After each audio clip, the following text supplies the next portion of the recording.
we're talking albums, I'm going to talk about Big Bad Bobby Seger. It was recently Bob Seger Day in Grand Rapids. He kicked off the last of the last Bob Seger tours. But yeah, my early memories of music was my dad bumping Bob Seger in his pickup truck. I remember him having like cassettes of just Bob Seger albums all the time. This has got all the hits. I don't really have a favorite Bob Seger song, but you know, it's got Night Moves, Turn the Page, you know, all the good ones. It's hard to pick. Next I have Silverchair's second album, Freak Show, came out in 1997, and this was actually the first album that I bought that was not a hip-hop album, which was a milestone for me. I mean, there's a lot of better alternative albums out there. Obviously, Nirvana's first album, Leitch, and any Soundgarden album, really, but this one's pretty good. Learn to Hate's a really good song. Freak, Abuse Me, Silverchair from Down Under. What's next? What did I bring? Oh, Down's first album. I actually got into Down when they released their second album. I think it was 2003. I lived with my homie King of Soul on Orange Street, and he was really into Down at the time. So I got this one and the second one around the same time. But this opened the gateway for stoner, doom, sludge metal that is like my preferred genre to listen to. But this has got a lot of good songs. Stone the Crow, Bury Me in Smoke, Eyes of the South. I love this album. What else do I have in my bag here? Korn's Follow the Leader came out in 1998. This was the first band that I ever loved. I love Korn. That's all I can say. What else did I bring? Alright, this might be a little weird coming from me, but Flyleaf's first album. I love female singers. This was the first band that got me to love female singers.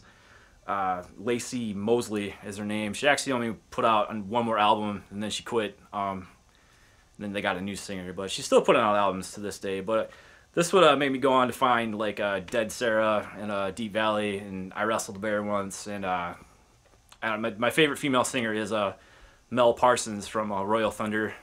She sings like an angel, and it's awesome. Alright, what else here? Hit me! James Brown. James Brown's greatest hits. James Brown.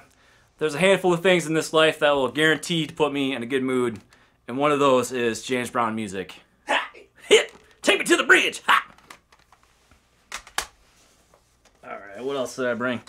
The Beastie Boys, fourth album, Ill Communication. This came out in 1994. A lot of people don't know that Beastie Boys play instruments, and they started out as a punk rock band. And you know, the first album they were doing the Run DMC stuff, and they actually they picked up their instruments on the album before this, Check Your Head, and started playing again. But this one really got into more of the music side. I love MCA's bass tone.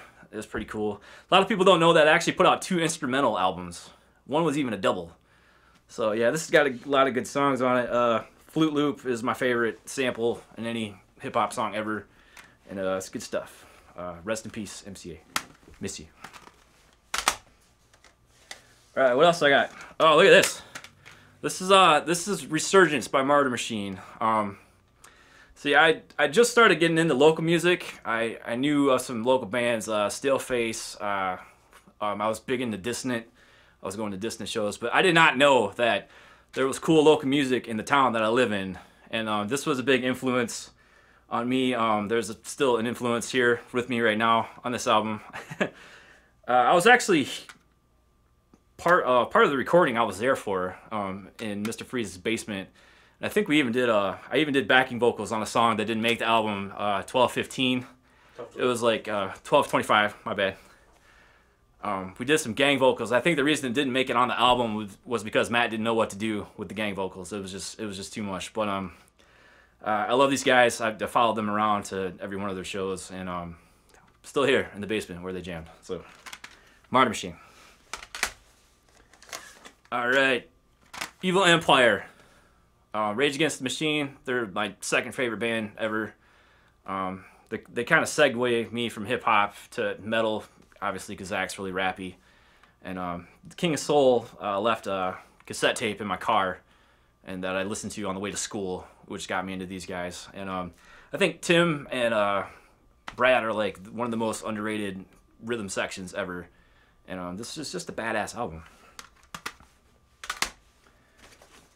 All right, the last one I have is my favorite album of all time, Snoop Dogg's Doggy Style. This came out in 1993. I was in 7th grade at the time, and gangster rap in 1993 was still a bad thing, and like we had to hide this being in 7th grade from our parents. I didn't have a CD player at the time, so I would listen to it on my buddy Mikey Styles' headphones in gym class. But I love it. The production is stellar. Some people might argue that there's too many skits and too many guest appearances, but this is like the greatest hip-hop album ever. I love it. And yeah, that was it. My name's Shane. Thank you very much for tuning in. Somebody else is going to come talk about some more albums, so stay tuned. Bye. It's right there. This will be a good cut. I'll pick it up again. What are you currently listening to? Holy shit. Currently listening to... Alright. What else did I bring? I've got the new Uncle Acid and the Deadbeats album, Wasteland. It's pretty good. I have the new Smashing Pumpkins album, The Return of Jimmy and James. It's really not that good, but I'm still listening to it.